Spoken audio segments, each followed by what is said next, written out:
वैज्ञानिकों को मिला भगवान विष्णु का वैकुंठ लोक। इस आयाम में मौजूद है खुद श्रीहरि और उनका घर। जानिए दोस्तों, वैज्ञानिकों ने कैसे खोजा सदाशिव और ब्रह्मा जी के रहने का स्थान। किस आयाम में रहते हैं ब्रह्मा जी? हिंदू धर्म में हजारों साल पहले ही बता दिया गया था 14 आयामों का राज।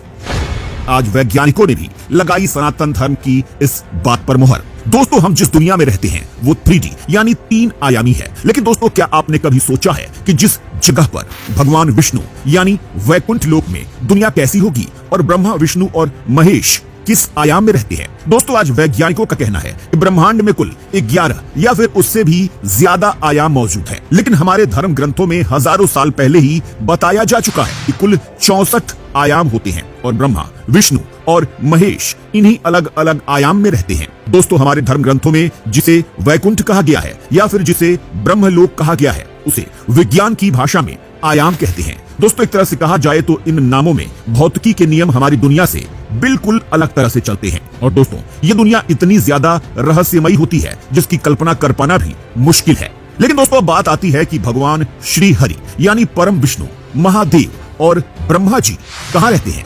तो दोस्तों, इसका जवाब भी हमारे धार्मिक ग्रंथों में कई हजार साल से मौजूद है और अब हमारे धर्म ग्रंथों में लिखी बातों पर वैज्ञानिकों ने भी मोहर लगा दी है।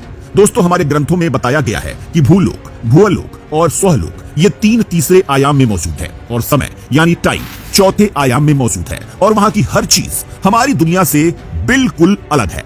वहीं दोस्तों, ब्रह्मा जी का घर जिसे ब्रह्मलोक भी बताया गया है वो 5वें आयाम में मौजूद है। जी हाँ दोस्तों, एक तरह से कहा जाए तो सृष्टि के रचयिता ब्रह्मा जी 5वें आयाम में रहते हैं और दोस्तों, यहाँ समय पूरी तरह से अलग चलता है। और दोस्तों, इस 5वें आयाम में अगर आप कुछ घंटे बिताएंगे तो पृथ्वी लोक पर हजारों साल बीत चुके होंगे। और दोस्तों, इसी 5वें आयाम से सारे यूनिवर्स निकलते हैं और यहीं से ब्रह्मा जी दुनिया की रचना करते हैं। दोस्तों, आपने आज तक यही जाना होगा कि महादेव का निवास स्थान कैलाश पर्वत है। लेकिन दोस्तों, आप नहीं जानते, असल में हमारे धर्म ग्रंथों में 8वें आयाम को कैलाश कहा गया है। और दोस्तों, इसी आयाम में भगवान शिव माता पार्वती के साथ हमेशा विराजते हैं।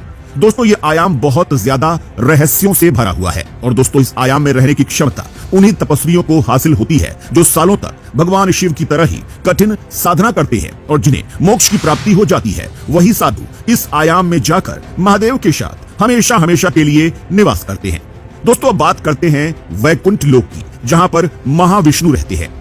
दोस्तों, हमारे धार्मिक ग्रंथों में बताया गया है कि वैकुंठ लोक असल में 9वां आयाम है और यहीं पर महाविष्णु से लाखों करोड़ों ब्रह्मांड उत्पन्न होते हैं। और दोस्तों, वैकुंठ लोक अपने आप में बहुत ज्यादा चमत्कारी है। दोस्तों, वैकुंठ लोक में ऐसी ऐसी चीजें मौजूद हैं जिनकी कल्पना कर पाना भी आपके और हमारे लिए नामुमकिन है। दोस्तों, वैकुंठ लोक में भगवान श्री कृष्ण के परम भक्त ही जा सकते हैं। दोस्तों, वैकुंठ लोक से ही महाविष्णु बाकी आयामों की रचना करते हैं। और दोस्तों, जिस किसी पुण्यात्मा को मोक्ष की प्राप्ति हो जाती है वो इसी आयाम में लीन हो जाती है। और दोस्तों, आपको जानकर हैरानी होगी कि दुनिया भर के वैज्ञानिक अब हमारे धार्मिक ग्रंथों पर रिसर्च कर रहे हैं और अब ऐसी टेक्नोलॉजी विकसित करना चाहते हैं जिनसे वो उन आयामों में जा सकें जहां पर ब्रह्मा, विष्णु और महेश रहते हैं।